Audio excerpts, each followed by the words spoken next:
In August of 2017, the great movie ride at Disney's Hollywood Studios in Florida closed its doors for good. The attraction had been around since Hollywood Studios' opening in 1989 and was a very beloved attraction. But then, a few weeks later, Disney announced the ride that would be replacing it.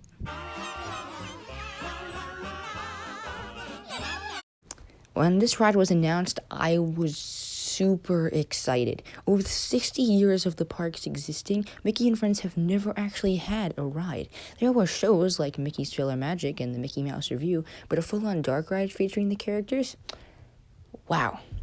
Now, I went on this ride recently, and I have my thoughts on it. Is it a good ride and worth being in the park? Or is it a bad ride and not worthy of replacing the great movie ride? Also, I absolutely recorded no footage when I was there, so I have to use footage from online. Sorry. There are spoilers in this video. You have been warned. So, the story is pretty simple, and unlike a lot of other Disney rides, it's just kind of straightforward.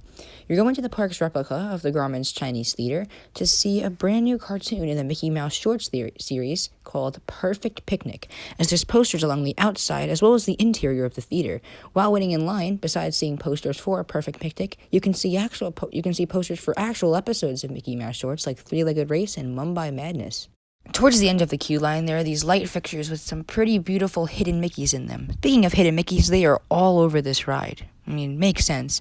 I'm planning on making a separate video just talking about the secrets in this ride because there are a lot of them. Anyways, after waiting in line, you're put into a small theater with a few other people from the line, and you begin to watch the cartoon as they sing a pretty catchy new theme song called Nothing Can Stop Us Now.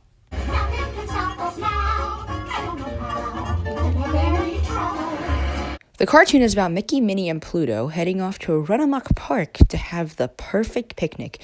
But while they're singing, Minnie accidentally locks Pluto and the picnic basket in the trunk. Aw, my poor boy. On their drive, they meet up with Goofy, who actually drives a train through Run-amok Park, as he tells them it's a perfect day to have a picnic.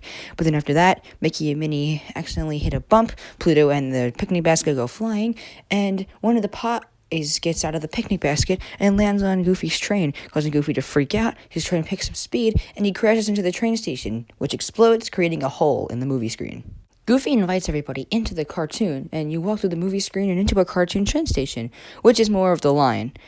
Now, after that, you board on the train and go to have a relaxing ride through Run-amok Park, as Goofy says. If you're in the first car, you can actually be pretty close to him, up driving in the train. You could see him in there. And then Mickey and Minnie show up in their car, happy to see everybody, and they tell Goofy to take very good care of us, which Goofy says, "What could possibly go wrong?" Those are some famous last words right there, because right after that, Mickey and Minnie accidentally hit a track switch, disconnecting Goofy from the other train cars. Goofy turns to the left while the train cars break apart from each other and turn to the right, exit the tunnel, and then Mickey says, the four train cars are then thrown into many different colorful, cartoonish-looking environments, like a desert, a carnival, a waterfall, and a city. And there are some other ones too, but those are just to name a few, all which are loaded to the brim with hidden details. My favorite scene, without a doubt, is the carnival. I mean, there are so many things to see, so many things happening, and it's super colorful. It's just so fun. And that's the part for every scene. They're all so colorful, there's so many things happening, so many things to see, and the movement of the car is just something that you have to be there in person to actually understand. And the car movements are used pretty well, especially in Daisy's dance studio. Part's hilarious, especially the conga part.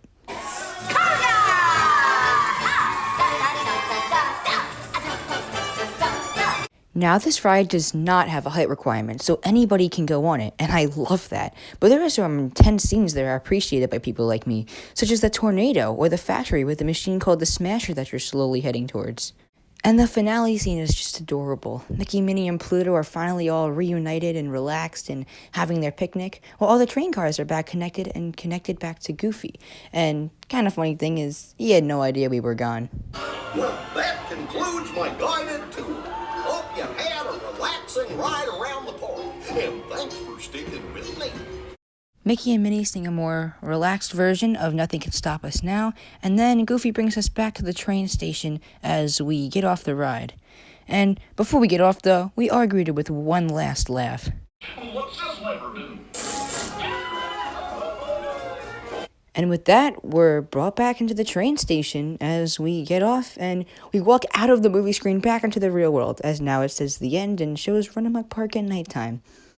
The first thing I said when I got off the ride was, wow. I couldn't believe what I had just seen. Everything was just done so well that it really feels like you're in a cartoon. I can't actually explain it, but when you're on the ride, it really feels like you're in a cartoon. The immersion is incredible. Now, this ride uses the trackless ride system, which is the same system used on Rise of the Resistance, the Star Wars ride, which is in the same park. And honestly, I think Rise of the Resistance uses the trackless better, but do I dare say it? I actually think I like this ride better.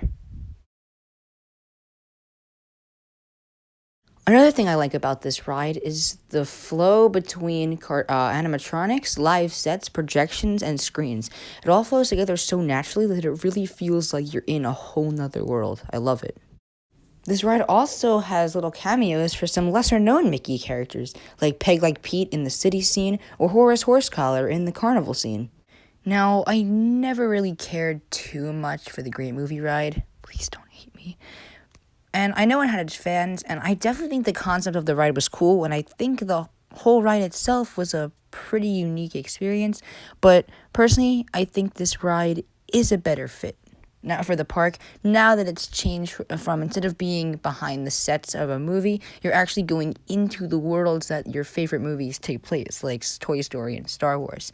Now, here comes my final opinion on the ride.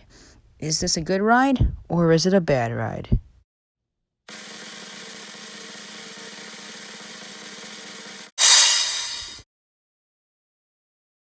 I love this attraction. It is actually probably my favorite theme park attraction of all time, although Splash Mountain is pretty close.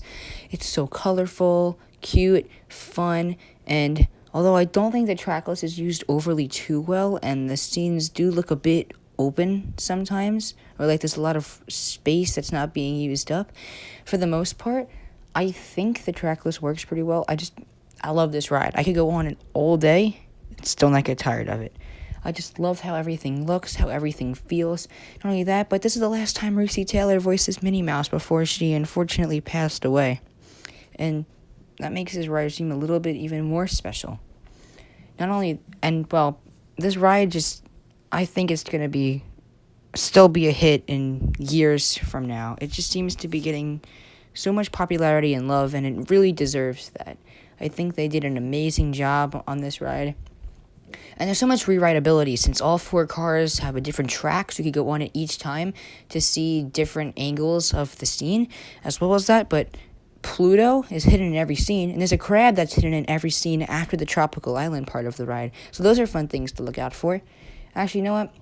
I'm not going to give all of the Pluto and crab locations away, but I'll give out one just so you can get a little head start on your hunt if you want to check it out next time you go on the ride. In the carnival scene, where the Twister roller coaster is, you can see a bunch of characters in line for it. Pluto appears with a picnic basket in his mouth, looking around for Mickey and Minnie. When he can't find them, he continues down. And right after that, you get a cameo of Huey, Dewey, and Louie right afterwards. Now, the crab appears in the same spot in the tropical island and underwater scene, but in the sewers, if you're in car number 1, you can actually see him appear inside a little tunnel on the right side where the water goes in. And I think this wraps up this review of the ride. It's just such a fun attraction that anyone, young and old, can enjoy. It's colorful, it's fun, the music's great, and there's so many things to see, so many things to look for, and the movement of the car is so fun. Just everything about it is such a good ride. I would give it an 8 out of 10. Well, that's the end of the video. Thank you all so much for watching. If you enjoyed it, make sure to leave a like and subscribe if you want to see more Disney content. And let me know your thoughts on this ride in the comments below. Do you like it? Do you not like it? What's your favorite part? I'd love to hear it. Anyways, see you all next time, and don't forget, Nothing can stop us now.